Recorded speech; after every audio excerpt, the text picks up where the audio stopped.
You remember when Christmas dinner meant 20 different side dishes covering every inch of Grandma's table? That sweet smell of marshmallow-topped casseroles mixing with the tang of pickled relishes, the wobble of molded salads catching the light, those labor-intensive dishes she'd been preparing for days. Today, we're exploring 25 forgotten Christmas side dishes that vanished from our tables. The ones Grandma made with pride, the ones we secretly want back. You remember when oysters meant Christmas luxury? Grandma would crack open those Blue Point tins, 89 cents each back then, about $8.50 today, and that briny ocean smell would fill the kitchen. She'd layer them with crushed Ritz crackers, heavy cream, and melted butter, baking it all until golden. The texture was pure magic. Creamy filling, crunchy topping, that intense seafood flavor you only tasted once a year. Today's fancy oyster dishes can't match that humble casserole's emotional weight. For landlocked families, those tins represented coastal elegance they'd never actually see. By the 1980s, oyster prices skyrocketed and younger generations dismissed the texture as too slimy for their palates. That sacred, butter-soaked tradition has vanished completely.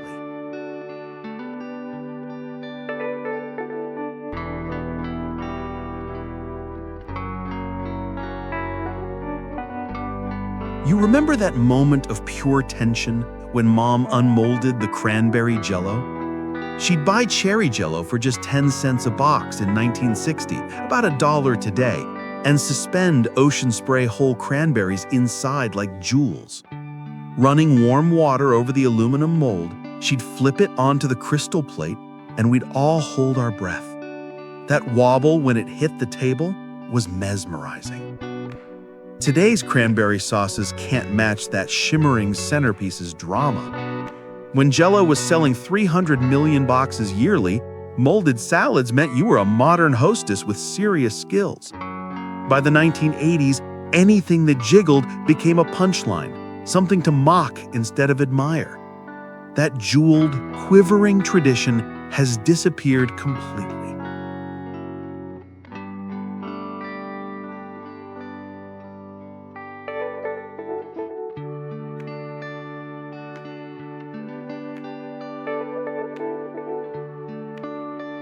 You remember that neon green monstrosity that somehow made perfect sense back then? Grandma would fold Breakstone's cottage cheese, 29 cents a container, about $2.80 today, into lime Jell-O with Dole crushed pineapple.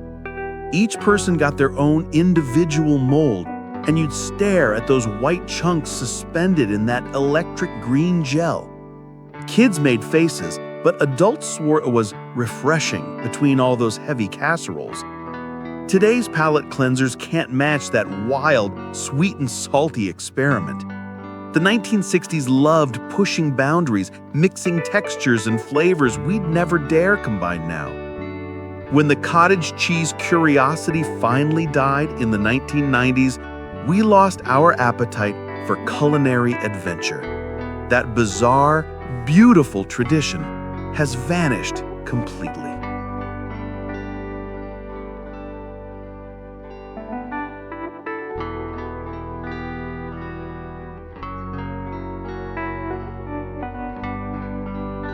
You remember watching Grandma peel those tiny pearl onions for 30 minutes straight? Her fingers stained, eyes watering, but she never complained. Those jars cost 45 cents back then, about $4.30 today. And heavy cream ran another 35 cents a pint. She'd make that white sauce from scratch, whisking butter and flour until it turned silky, then fold in those tender onions and top everything with toasted breadcrumbs. Today's quick roasted vegetables can't match that labor of love. The sweet smell of onions bubbling in cream filled the whole house, announcing Christmas dinner was serious business. By the 1980s, younger cooks decided onions weren't worth the effort as a side dish, and convenience won over devotion. That painstaking, pearl-studded tradition has disappeared completely.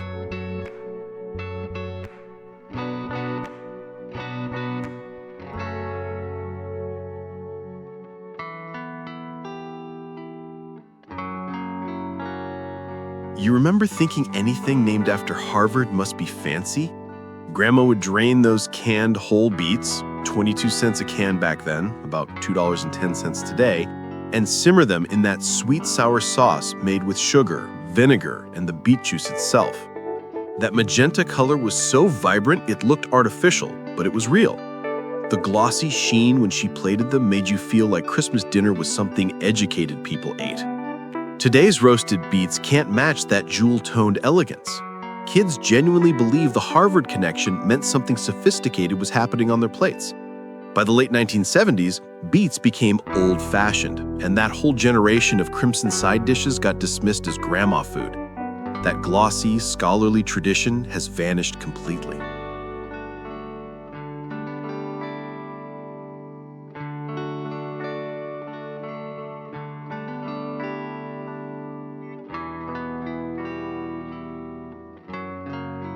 You remember when serving Waldorf meant you were practically dining at the Waldorf Astoria itself? Grandma would dice red delicious apples, 49 cents a pound back then, about $4.70 today, into perfect cubes, matching them with celery cut to the exact same size. She'd crack walnuts by hand, never using pre-chopped, and fold everything into Hellmann's mayo before arranging it on crisp lettuce leaves. That crunch of fresh apple and celery, the richness of walnuts, the tangy mayo coating everything, it felt dignified. Today's apple salads can't match that hotel-inspired prestige. The name itself was a status symbol on your Christmas table, proof you knew fine dining even if you'd never left town. When the 1980s declared war on mayo-heavy dishes, this elegant creation got lumped in with everything else and dismissed. That crisp, distinguished tradition has disappeared completely.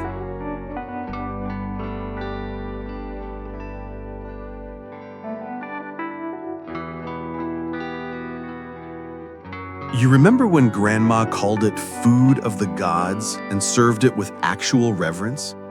She drained those canned mandarin oranges, 29 cents a can, about $2.80 today, mixing them with pineapple chunks, Baker's sweetened coconut, and mini marshmallows. Folded with sour cream, chilled overnight in that glass bowl, it came out cloud white and impossibly fluffy.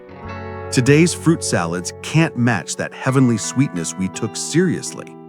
The combination felt sacred, not silly, and nobody questioned marshmallows mixed with fruit. When natural ingredients became the only acceptable path in the 1990s, canned fruit and mini marshmallows became punchlines. That divine, fluffy tradition has vanished completely.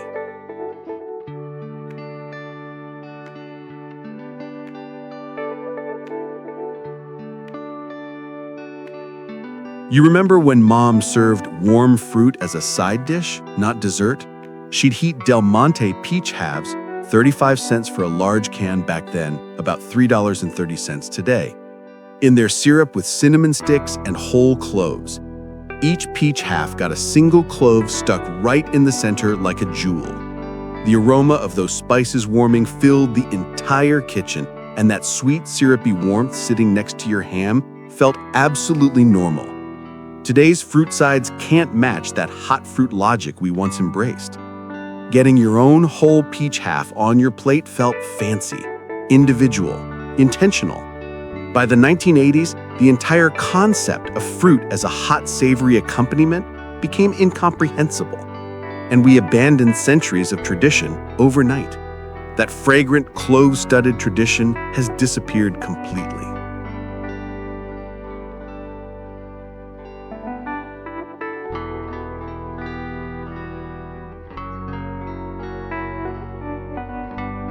You remember when Grandma beat those eggs in her big Pyrex bowl until they were frothy? She'd mix in cream-style corn, just 19 cents a can back then, about $1.90 today, with sugar, melted butter, and milk. Poured into that buttered baking dish, it baked until set with just a slight jiggle in the center. She'd do the spoon test, shaking it gently, watching for that perfect wobble. The golden pudding texture, that sweet corn flavor, it confused us kids because it tasted almost like dessert. Today's corn sides can't match that custard-like comfort. We loved it precisely because it straddled that line between savory and sweet, belonging nowhere and everywhere at once. When savory puddings fell completely out of fashion in the 1980s, an entire category of side dishes vanished overnight. That quivering golden tradition has disappeared completely.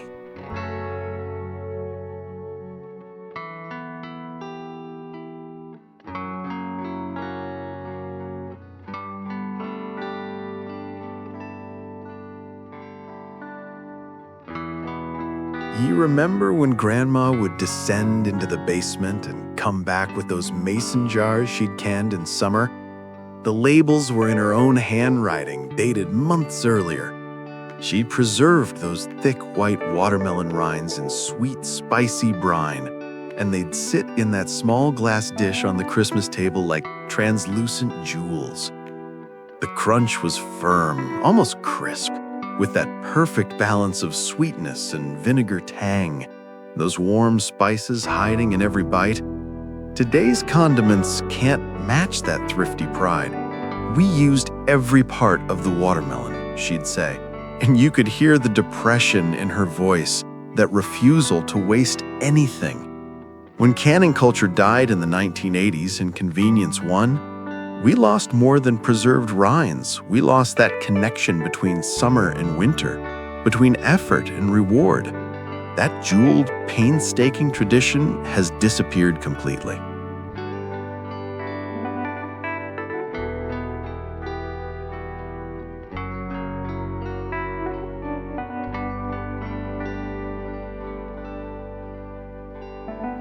You remember when Dad sliced that Oscar Mayer Braunschweiger into perfect rounds? That roll cost just 49 cents back then, about $4.70 today. And Mom would whip cream cheese with pickle relish to spread over Ritz crackers. The smell alone kept us kids away, but the adults treated it like old world treasure. That rich organ meat flavor, creamy and intense, arranged on the platter with those little radish roses Grandma carved by hand. Today's charcuterie boards can't match that immigrant pride on display. German families served Braunschweiger like they were serving heritage itself, a taste of the old country that mattered.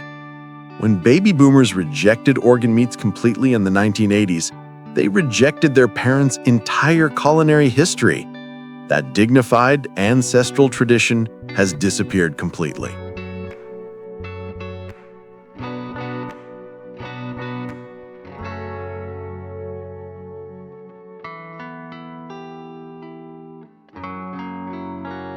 You remember that sizzle when Mom poured hot bacon grease straight over the lettuce? She'd fried bacon, 79 cents a pound back then, about $7.50 today. And Mom would whip cream cheese with pickle relish to spread over Ritz crackers. The smell alone kept us kids away, but the adults treated it like old world treasure. That rich organ meat flavor, creamy and intense, arranged on the platter with those little radish roses Grandma carved by hand. Today's bacon salads can't match that last-second drama. Timing was everything. Way too long and it turned to mush, serve it too early and it stayed crisp. When health fears killed our tolerance for hot grease in the 1980s, we lost our nerve for culinary danger altogether. That sizzling, spontaneous tradition has disappeared completely.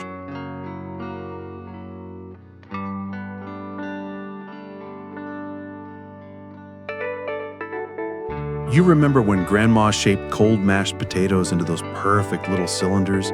She'd roll each one in beaten egg, then breadcrumbs before dropping them into Crisco, 59 cents a can back then, about $5.60 today, heated until it shimmered. That crackling sound when they hit the oil, the way that crust turned golden brown while steam rose from the pot. When you bit in, that crunchy shell shattered to reveal fluffy potato inside, still hot enough to burn your tongue. Today's air-fried potatoes can't match that deep-fried commitment. She'd arrange them standing up on the platter like little soldiers, each one identical, each one proof of her skill and patience. When home deep frying became too dangerous, too messy in the 1980s, We lost our nerve for real cooking. That golden, crispy tradition has disappeared completely.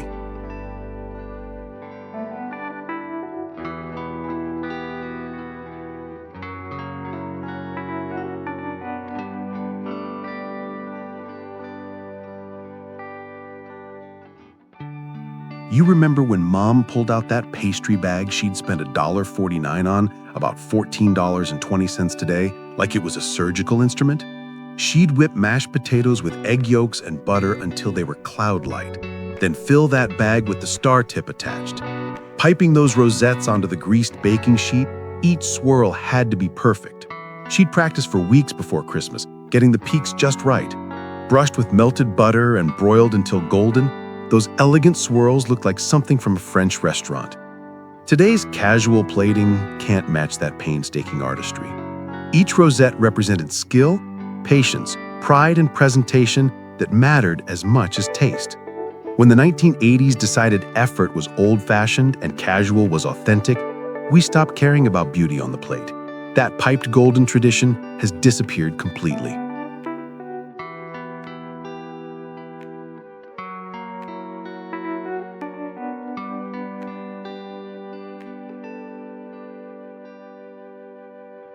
You remember when Mom pulled out that pastry bag she'd spent $1.49 on, about $14.20 today, like it was a surgical instrument?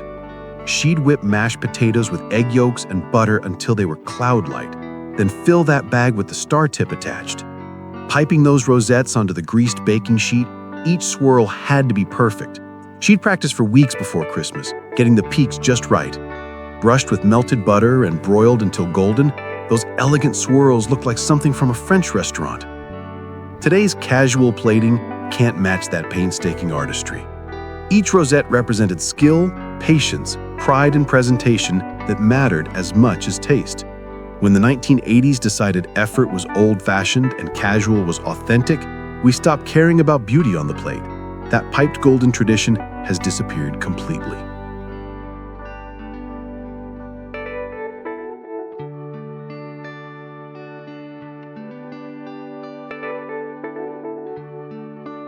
You remember when Grandma washed that celery bunch, 19 cents back then, about $1.90 today, and cut each stalk into perfect 3-inch segments? She'd fill those grooves with different treasures: cream cheese mixed with chopped olives, bright orange pimento cheese, Roquefort crumbled with walnuts. Arranged on her crystal relish tray, they looked like a color-coded fleet: green celery, white cheese, red pimentos. That satisfying crunch when you bit down, the creamy filling releasing all at once.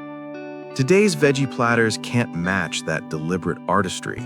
Each boat was individual, intentional, a tiny vessel of flavor that required actual work to create. When finger foods shifted away from vegetables in the 1980s and moved toward hot, fried options, we abandoned centuries of elegant restraint. That crisp, careful tradition has disappeared completely.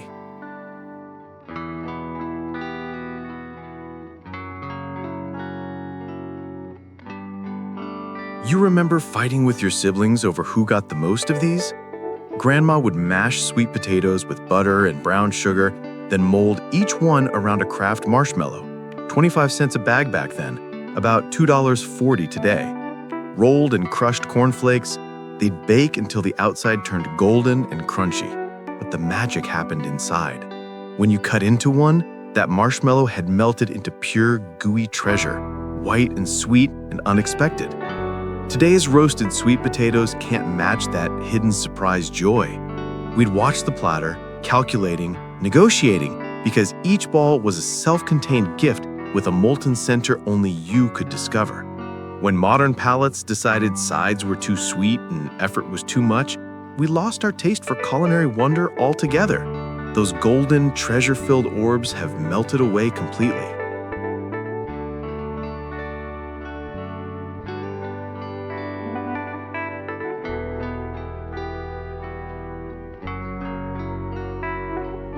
You remember when Mom heated Campbell's tomato juice? 19 cents a can back then, about $1.90 today, with lemon juice and Worcestershire sauce. She'd dissolve Knox gelatin into that steaming red mixture, Fold in chopped celery and sliced olives, then pour it all into her ring mold. The center got filled with Hellmann's mayo whipped with cream. That shimmer when it came out of the mold, that deep savory tang of tomato in jiggly form, the creamy mayo contrasting with the salty gelatin. Today's tomato salads can't match that sophisticated wobble. Aspic was considered elegant, refined, something you only made for special occasions when you wanted to impress. When we rejected savory gelatin completely in the 1970s, we erased an entire food category our grandmothers had mastered. That glistening, dignified tradition has disappeared completely.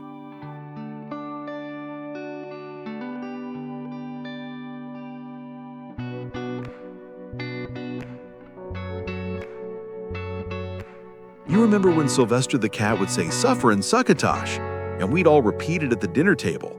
Mom combined Del Monte lima beans and green giant corn, 19 cents a can each back then, about $1.90 today, both straight from the tin. Melted butter, a splash of cream, salt pork or bacon fried separately and mixed in. That combination of sweet corn, starchy lima beans, and salty pork felt like pioneer food. American history right there on your plate. Today's vegetable medleys can't match that heritage we actually tasted. It was a Native American tradition we'd carried forward for centuries, proof that some foods mattered beyond flavor alone. But when lima beans became the most hated vegetable of the 1980s, succotash couldn't survive the rejection, no matter how deep its roots ran. That historic, humble tradition has disappeared completely.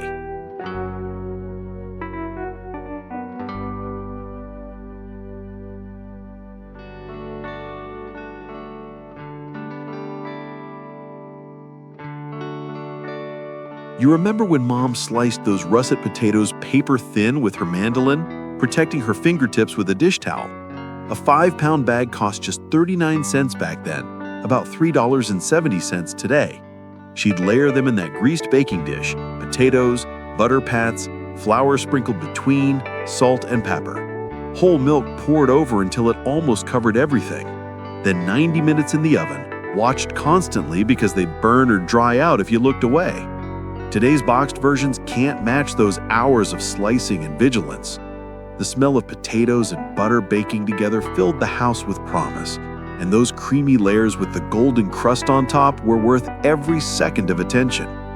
When Kraft introduced their box mix in 1971, 5-minute convenience beat devotion, and we traded grandmother's patience for something we could ignore. That labor-intensive, watched-over tradition has disappeared completely.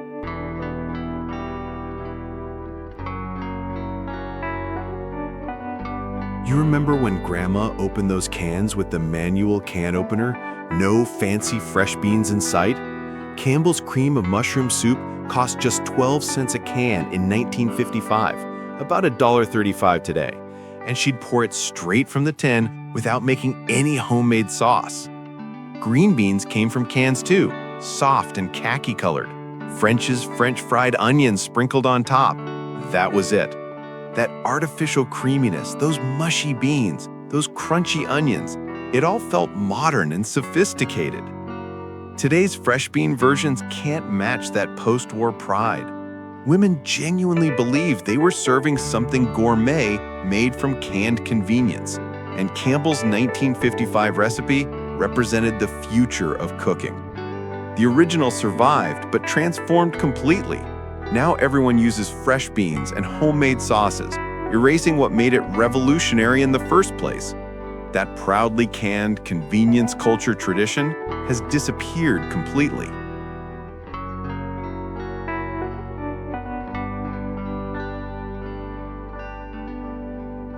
You remember when your northern relatives would visit and stare at the grits like they'd landed on another planet?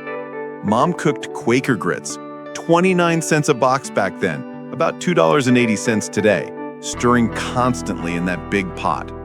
Kraft sharp cheddar grated by hand, eggs beaten and folded in, garlic powder, a few shakes of Tabasco, baked until the top browned and cracked. That cheesy aroma filling the kitchen, the creamy interior, that crusty top, that little kick of spice at the end. Today's brunch casseroles can't match that regional defiance. "Isn't grits breakfast?" they'd ask, and Southern hosts would smile and serve it anyway, because Christmas dinner meant putting your heritage on the table with pride. When regional foods got homogenized into one national menu, grits became too Southern to survive beyond state lines. That creamy, proud tradition has disappeared completely.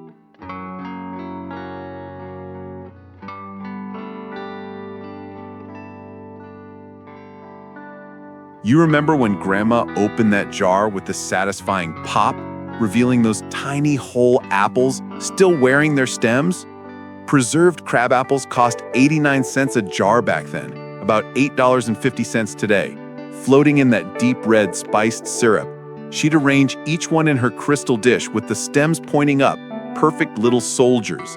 That tart sweet flavor, those warm spices hiding in every bite, that firm texture even after months in the jar. Today's garnishes can't match that decorative devotion. Each apple was identical, polished, intentional. Presentation mattered as much as taste, and Grandma treated those miniature fruits like edible jewels. By the 1970s, crab apples became purely ornamental, something you hung on wreaths instead of eating, and we lost the idea that beauty and flavor could coexist in something so small. That meticulous jeweled tradition has disappeared completely.